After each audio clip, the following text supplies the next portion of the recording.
ನಮಸ್ತೆ ವೀಕ್ಷಕರೇ, ಇಂದಿನ ಕಾರ್ಯಕ್ರಮದಲ್ಲಿ ಮಧುಮೇಹಕ್ಕಾಗಿ ಯೋಗಾಸನಗಳನ್ನು ಮಾಡೋಣ. ಮಧುಮೇಹ ಮಾನಸಿಕ ಜನ್ಯ ತೊಂದರೆ, ಅಂದರೆ ಇದಕ್ಕೆ ಸೈಕೋಸೊಮ್ಯಾಟಿಕ್ ಡಿಸೀಸಸ್ ಅಂತಾರೆ. ಈ ಥರದ ಡಿಸೀಸ್ಗೆ ಇದು ಮೂಲವ್ಯಾಧಿ, ಇವೆಲ್ಲ ಮಾನಸಿಕ ಜನ್ಯ ಕಾಯಿಲೆಗಳು. ಅಂದರೆ ಉದ್ವೇಗ, ಒತ್ತಡ, ಈ ಥರದ ಮತ್ತು ಅವರ ಊಟದ ಜೀವನ ಶೈಲಿ, ಅದರಲ್ಲೂ ಸಹ ಇದು ಭಾಳಷ್ಟು ಪರಿಣಾಮವನ್ನು ಬೀರ್ತದೆ ಇದರ ಮೇಲೆ, ಈ ಥರದ ತೊಂದರೆಗಳ ಮೇಲೆ. ಈ ಮಧುಮೇಹ ಮೆದೋಜೀರಕ ಗ್ರಂಥಿಯಲ್ಲಿ ಅದು ಆ ಒಂದು ರಸ, ಮೆದೋಜೀರಕ ರಸ ಅದು ಹೆಚ್ಚಿಗೆ ಸ್ರವಿಸಿರೂ ಮತ್ತು ಕಡಿಮೆ ಆದ್ರೂ ಸಹ ನಮಗೆ ಮಧುಮೇಹ ಬರ್ತದೆ. ಅದು ಭಾಳಷ್ಟು ತೊಂದರೆಯನ್ನು ಉಂಟು ಮಾಡ್ತದೆ. ಮತ್ತು ಮಧುಮೇಹ ಒಂದು ಕಾಯಿಲೆ ಅಲ್ಲ, ಆದರೆ ಇದು ಬೇರೆ ಕಾಯಿಲೆಗಳಿಗೆ ದಾರಿ ಮಾಡಿಕೊಡುವಂತಹ ಒಂದು ತೊಂದರೆ ಅಷ್ಟೇ. ಈಗ ನಾವು ಮಧುಮೇಹವನ್ನು ನಿವಾರಣೆ ಮಾಡಲಿಕ್ಕೆ ಮತ್ತು ಅದನ್ನು ತಡಿಲಿಕ್ಕೆ, ಅದನ್ನು ನಿಯಂತ್ರಣದಲ್ಲಿ ಇಟ್ಕೊಳ್ಳಿಕ್ಕೆ ಈ ಆಸನಗಳನ್ನು ಮಾಡಬೇಕಾಗ್ತದೆ. ಅದರಲ್ಲಿ ಮೊದಲನೇ ಆಸನ ತ್ರಿಕೋನಾಸನ. ನಿಧಾನವಾಗಿ ಮೇಲೆ ನಿಲ್ಲಿ, ತಾಡಾಸನ ಸ್ಥಿತಿಗೆ ಬನ್ನಿ. ಈಗ ನಿಧಾನವಾಗಿ ಬಲಗಡೆಯ ಪಾದವನ್ನು ಬಲಗಡೆ ತಿರುಗಿಸಿ,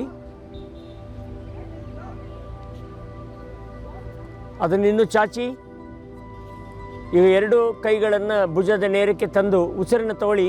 ಉಸಿರನ್ನು ಬಿಡುತ್ತಾ ನಿಧಾನಕ್ಕೆ ಬಲಗಡೆ ಕೆಳಗೆ ಬಗ್ಗಿ, ನಿಧಾನವಾಗಿ ನಿಧಾನವಾಗಿ ಮೇಲೆ, ಕೈ ಭುಜಕ್ಕೆ ನೇರವಾಗಿರಬೇಕು, ಹಸ್ತ ಅದೇ ಸ್ಥಿತಿಯಲ್ಲಿ ಸ್ವಲ್ಪ ಹೊತ್ತು ನಿಲ್ಲಿ. 5 ಸೆಕೆಂಡ್ ನಿಲ್ಲಿ.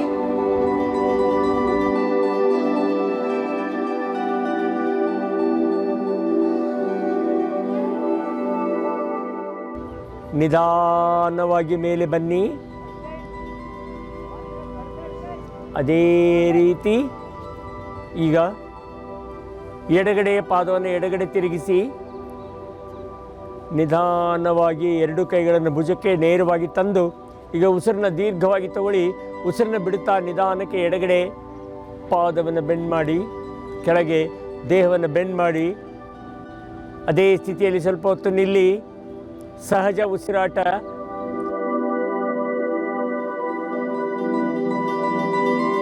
ನಿಧಾನ ಮೇಲೆ ಬನ್ನಿ. ಎರಡು ಕೈಗಳು ಭುಜಕ್ಕೆ ನೇರವಾಗಿರಲಿ, ಪಾದಗಳು ಎರಡನ್ನು ಜೋಡಿಸಿ.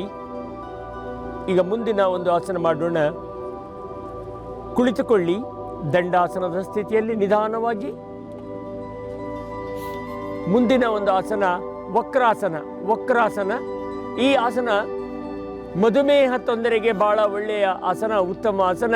ಇದನ್ನು ಮಾಡೋದರಿಂದ ಮೆದೋಜೀರಕ ಗ್ರಂಥಿ, ಅಂದರೆ ಪ್ಯಾನ್ಕ್ರಿಯಾಸ್ ಅಂತೇವೆ, ಅಲ್ಲಿಂದನೇ ಸಕ್ಕರೆಯ ಕಾಯಿಲೆಯ ತೊಂದರೆ ಉಂಟಾಗುವುದು, ಅದನ್ನು ಇದು ನಿವಾರಣೆ ಮಾಡುತ್ತೆ. ಮತ್ತು ಇದನ್ನು ಮಾಡ್ತಾ ಬರೋದ್ರಿಂದ ಆರೋಗ್ಯ ಚೆನ್ನಾಗಿರುತ್ತೆ. ಬೊಜ್ಜು ಕರಗಿಸೋದು ಮತ್ತು ಕುತ್ತಿಗೆ ನೋವನ್ನು ಸಹ ನಿವಾರಣೆ ಮಾಡ್ಬೋದು. ಈಗ ಮಾಡೋಣ ವಕ್ರಾಸನ. ಎರಡೂ ಕಾಲುಗಳನ್ನು ನೇರ ಮಾಡಿ, ಬಲಗಾಲನ್ನು ಮೊದಲು ಮಡಿಚಿ, ಎರಡು ಕೈಗಳನ್ನು ಭುಜಕ್ಕೆ ನೇರವಾಗಿ ತಂದು ನಿಧಾನವಾಗಿ ಕೈಯನ್ನು ತಿರುಗಿಸಿ, ಅಲ್ಲಿ ಕಂಕುಳನ್ನು ಇಡಿ, ಕುತ್ತಿಗೆಯನ್ನು ತಿರುಗಿಸಿ, ಸಾಧ್ಯವಾದಷ್ಟು ಮುಖ ಆದಷ್ಟು ತಿರುಗಿಸಿ. ಅದೇ ಸ್ಥಿತಿಯಲ್ಲಿ ಸ್ವಲ್ಪ ಹೊತ್ತು ನಿಲ್ಲಿ. 5 ಸೆಕೆಂಡ್.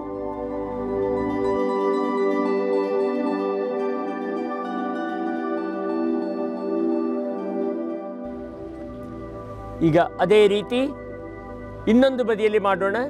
ಈಗ ಎಡಗಡೆಯ ಕಾಲನ್ನು ಮಡಿಚಿ, ಈಗ ಬಲಗಡೆಯ ಕಂಕುಳನ್ನು ಆ ಭಾಗಕ್ಕೆ, ಮಂಡಿಯ ಭಾಗಕ್ಕೆ ಇಡಿ. ಈಗ ದೇಹವನ್ನು ತಿರುಗಿಸಿ, ಸಹಜ ಉಸಿರಾಟ ಇರಲಿ. ನಿಧಾನವಾಗಿ ಬಿಡಿ. ಈಗ ದಂಡಾಸನದ ಸ್ಥಿತಿಯಲ್ಲೇ ಇರಿ. ಈಗ ಹೊಟ್ಟೆಯ ಭಾಗಕ್ಕೆ ಹೆಚ್ಚು ಪರಿಣಾಮಕಾರಿಯಾದ ಮತ್ತು ಬೊಜ್ಜನ್ನು ಕರಗಿಸುವಂಥ ಒಂದು ಆಸನವನ್ನು ಮಾಡೋಣ. ವಿಸ್ಮೃತ ಪಾದಾಂಗುಷ್ಟಾಸನ. ಇದರಿಂದ ಹೊಟ್ಟೆಗೆ ಶಕ್ತಿ ಬರ್ತದೆ, ಮತ್ತು ಬೊಜ್ಜು ಕರಗ್ತದೆ, ಮತ್ತು ಕಾಲುಗಳ ನೋವು ಮತ್ತು ಗರ್ಭಕೋಶಕ್ಕೆ ಭಾಳಷ್ಟು ಇದರಿಂದ ಸಹಾಯ ಆಗ್ತದೆ. ಇದು ಸಹ ಮಧುಮೇಹ ತೊಂದರೆಗೆ ಭಾಳ ಒಳ್ಳೆಯದು. ವಿಸ್ಮೃತ ಪಾದಾಸನ. ಕೈ ಬೆರಳಿನಿಂದ ಕಾಲು ಬೆರಳುಗಳನ್ನು ಹಿಡಿದುಕೊಳ್ಳಿ. ನಿಧಾನಕ್ಕೆ ಉಸಿರನ್ನು ತಗೊಳ್ಳಿ. ಉಸಿರನ್ನು ಬಿಡ್ತಾ ನಿಧಾನಕ್ಕೆ ಎರಡು ಕಾಲುಗಳನ್ನು ಮೇಲಕ್ಕೆ ಎತ್ತಿ, ಅಲ್ಲಿ ಒಂದು 5 ಸೆಕೆಂಡ್ ಹಾಗೆ ನಿಲ್ಲಿ. ಸಹಜ ಉಸಿರಾಟ ಇರಲಿ.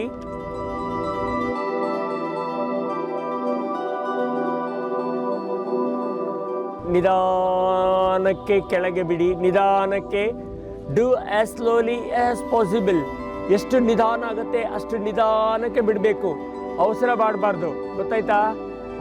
ಏಕಪಾದ ಜಾನುಶಿರಾಸನ. ಈಗ ನಿಧಾನವಾಗಿ ಎಡಗಡೆಯ ಕಾಲನ್ನು ಮಡಚಿಕೊಳ್ಳಿ. ಏಕಪಾದ ಜಾನುಶಿರಾಸನ. ಈಗ ಉಸಿರನ್ನು ತಗೊಳ್ತಾ ಕೈಗಳನ್ನು ಮೇಲಕ್ಕೆ ಎತ್ತಿ ಉಸಿರನ್ನು ಬಿಡ್ತಾ ಕಾಲು ಬೆರಳು ಅಥವಾ ಪಾದಕ್ಕೆ ಕೈಗಳನ್ನು ಕಟ್ಟಿ ಲಾಕ್ ಮಾಡಿ ಉಸಿರನ್ನು ಹೊರಗೆ ಹಾಕ್ತಾ ಮುಖವನ್ನು ಮಂಡಿಗೆ ಮುಟ್ಟಿಸಿ. ಜಾನು ಅಂತ ಹೇಳಿದರೆ ಜಾಯಿಂಟ್ ಅಂತ, ಮೂಳೆ, ಅಲ್ಲಿಗೆ ಮುಖವನ್ನು ಮುಟ್ಟಿಸೋದು. ಇದು ಸಹ ಬೊಜ್ಜು ಕರಗಿಸಲಿಕ್ಕೆ ಭಾಳ ಒಳ್ಳೆಯದು. ಮತ್ತು ಇದು ಮೆದೋಜೀರಕ ಗ್ರಂಥಿಗೂ ಸಹ ಒತ್ತಡವನ್ನು ಬೀರ್ತದೆ. ಆದ್ದರಿಂದ ಇದು ಭಾಳ ಉತ್ತಮವಾದ ಆಸನ, ಜಾನುಶಿರಾಸನ.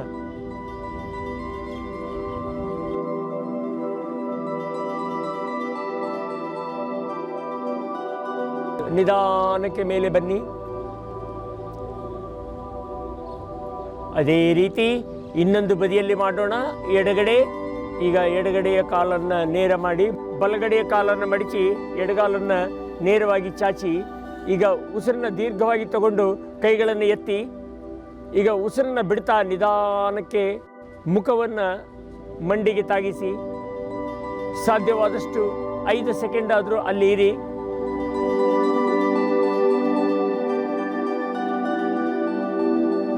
ನಿಧಾನಕ್ಕೆ ಮೇಲೆ ಬನ್ನಿ. ಈಗ 2 ಕಾಲುಗಳನ್ನು ಚಾಚಿ ದಂಡಾಸನಕ್ಕೆ ಬನ್ನಿ. ಶಶಾಂಕಾಸನ ಅಂದರೆ ಮೊಲದ ಬೆನ್ನಿನ ಆಕಾರದಲ್ಲಿ ದೇಹವನ್ನು ಮಾಡುವಂಥದ್ದು ಶಶಾಂಕಾಸನ. ಈಗ ನಿಧಾನವಾಗಿ ದಂಡಾಸನದ ಸ್ಥಿತಿಯಿಂದ ವಜ್ರಾಸನಕ್ಕೆ ಬನ್ನಿ. ಮೊದಲು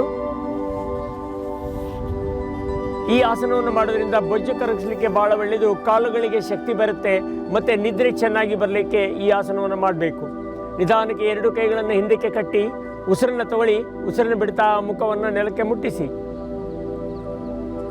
ಮುಂದೆ ಬಗ್ಗಿ ಅದೇ ಸ್ಥಿತಿಯಲ್ಲಿ ಸ್ವಲ್ಪ ಹೊತ್ತು ನಿಲ್ಲಿ.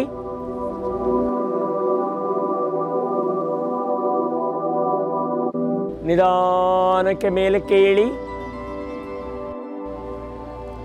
ಈಗ 2 ಕಾಲುಗಳನ್ನು ತೆಗೀರಿ, ಮುಂದಕ್ಕೆ ಚಾಚಿ ದಂಡಾಸನಕ್ಕೆ ಬನ್ನಿ.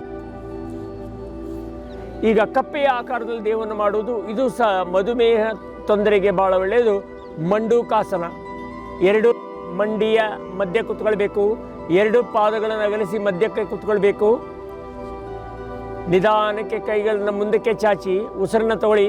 ಉಸಿರನ್ನು ಬಿಡುತ್ತಾ ನಿಧಾನಕ್ಕೆ ಮುಂದಕ್ಕೆ ಚಾಚಿ ಗದ್ದವನ್ನು ನೆಲಕ್ಕೆ ತಾಗಿಸಿ ಸಹಜ ಉಸಿರಾಟ ಇರಲಿ.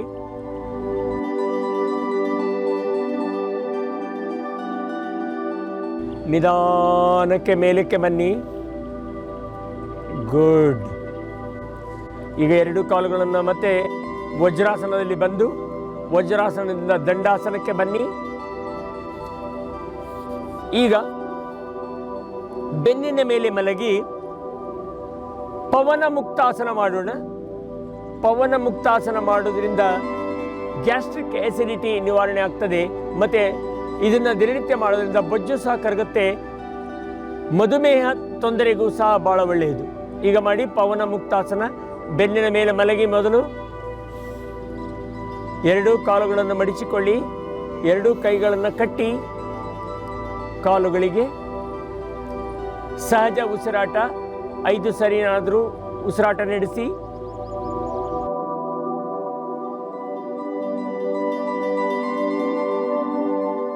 ನಿಧಾನಕ್ಕೆ 2 ಕಾಲುಗಳನ್ನು ಚಾಚಿ ಮತ್ತೆ ಬೆನ್ನಿನ ಮೇಲೆ ಮಲಗಿ ಶವಾಸನ ಸ್ಥಿತಿಗೆ ಬನ್ನಿ.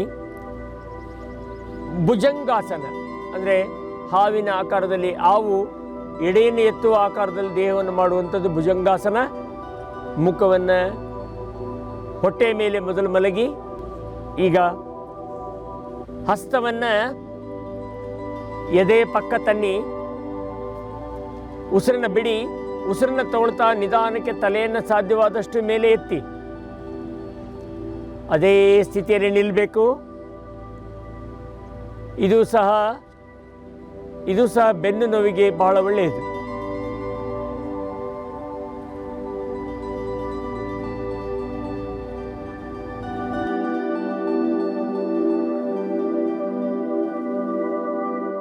ನಿಧಾನಕ್ಕೆ ಬಿಡಿ.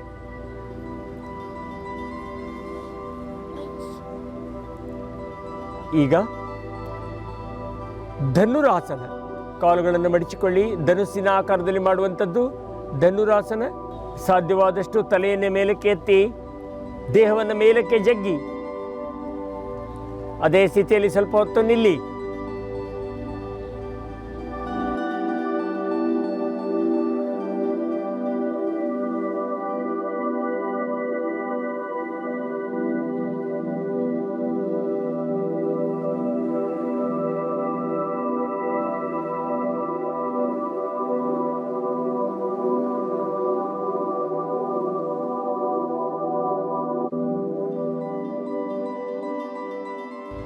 ನಿಧಾನವಾಗಿ ಕೆಳಗೆ ಬಿಡಿ.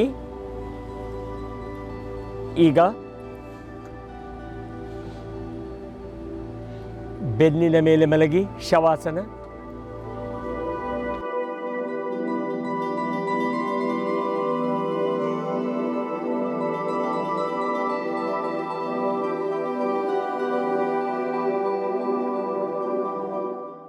ನೋಡಿದ್ರಲ್ಲ ವೀಕ್ಷಕರೇ, ಮಧುಮೇಹಕ್ಕಾಗಿ ಯೋಗಾಸನಗಳನ್ನು ಮಾಡಿದ್ದೇವೆ. ಮತ್ತೆ ಭೇಟಿಯಾಗೋಣ. ನಮಸ್ಕಾರ.